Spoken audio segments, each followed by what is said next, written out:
തിരുവനന്തപുരം വെൺപാലവട്ടം അപകടത്തിൽ സ്കൂട്ടർ ഓടിച്ചത് അമിത വേഗത്തിലും അശ്രദ്ധമായെന്നും പോലീസ്. എഫ്ഐആർ. മരിച്ച സിമിയുടെ ബന്ധുവിന്റെ മൊഴിപ്രകാരമാണ് ബൈക്ക് ഓടിച്ച സിനിക്കെതിരെ കേസെടുത്തത്. ഹരികൃഷ്ണൻ വിശദാംശങ്ങളുമായി തിരുവനന്തപുരത്ത് നിന്ന്. ഹരികൃഷ്ണൻ, ഇന്നലെ ഞെട്ടലോടെയാണ് നമ്മൾ ആ ദൃശ്യങ്ങൾ കണ്ടത്. അശ്രദ്ധയുണ്ടായിട്ടുണ്ട്, അമിത വേഗമുണ്ടായിട്ടുണ്ട്, ഉറങ്ങിപ്പോയി എന്നൊക്കെയുള്ള തരത്തിൽ റിപ്പോർട്ടുകൾ ഉണ്ടായിരുന്നല്ലോ. ഇപ്പോൾ എഫ്ഐആറിൽ പറഞ്ഞത് എന്താണ്?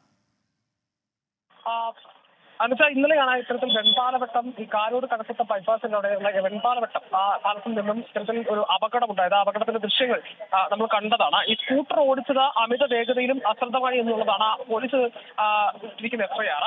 ഈ സ്കൂട്ടർ ഓടിച്ചിരുന്ന സിബിയുടെ ബന്ധുവിന്റെ മൊഴിപ്രകാരമാണ് ഈ ബൈക്ക് ഓടിച്ച സിനിക്കെതിരെ, അതായത് ഈ ഇരുചക്ര വാഹനം ഓടിച്ച സിനിക്കെതിരെ കേസെടുത്തിരിക്കുന്നത് എന്നുള്ളത്.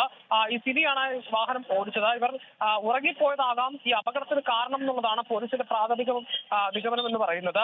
അതിൽ പേട്ട പോലീസാണ് കേസെടുത്തിരിക്കുന്നത്. കേസ് അന്വേഷിക്കുന്നത് പോലീസാണ്. നേരത്തെ തന്നെ ഇത്തരത്തിൽ ഈ പാലവുമായി ബന്ധപ്പെട്ട ചില പ്രശ്നങ്ങളൊക്കെ നാട്ടുകാരടക്കം ഉന്നയിച്ചിരുന്നു. അതായത് ഇതിന് ഉയരം കുറവാണ്, അതുകൊണ്ട് അപകടങ്ങൾ സ്ഥിരം നടക്കുന്നതാണ് എന്ന തരത്തിലുള്ള ആരോപണങ്ങളൊക്കെ ഉണ്ടായിരുന്നു. പക്ഷെ പോലീസ് തന്നെ പറയുന്നത് ഈ നിലവിലെ ദേശീയപാതയുടെ എല്ലാ മാനദണ്ഡങ്ങളും പാലിച്ചാണ് അത് അത്തരത്തിലൊരു പാലം അവിടെ പണിതിരിക്കുന്നത്. അതുകൊണ്ട് അത്തരം വിഷയങ്ങളൊന്നും അല്ല എന്ന തരത്തിൽ പോലീസ് വ്യക്തമാക്കുന്നുണ്ട്. ഏതായാലും ഈ സംഭവവുമായി ബന്ധപ്പെട്ട ഈ ചികിത്സയിൽ കഴിയുന്ന ഈ സിനിക്കെതിരെ ഇപ്പോൾ കേസെടുത്തിട്ടുണ്ട്.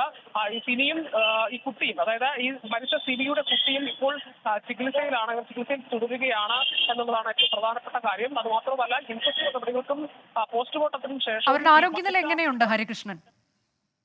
ഈ ആരോഗ്യനില നിലവിൽ തൃപ്തികരമാണ് എന്നുള്ളതാണ് നമുക്ക് മനസ്സിലാക്കാൻ സാധിക്കുന്നത്. അതായത് ഇടിയുടെ ആഘാതത്തിലുള്ള പരിക്കുകൾ അവർക്ക് പറ്റിയിട്ടുണ്ട് എന്നുള്ളത് ശരിയാണ്. പക്ഷേ അതിനപ്പുറത്തേക്ക് വലിയ തരത്തിലുള്ള അപകടത്തിന് തരണം ചെയ്തു എന്നുള്ളതാണ് ഡോക്ടർമാരടക്കം നമ്മളോട് പറയുന്ന പ്രധാനപ്പെട്ട കാര്യം. വെൺപാലവട്ടത്ത് ഇന്നലെ ഉണ്ടായ അപകടത്തിലാണ് വാഹനം ഓടിച്ച ആൾക്കെതിരെ ഇപ്പോൾ കേസെടുത്തത്.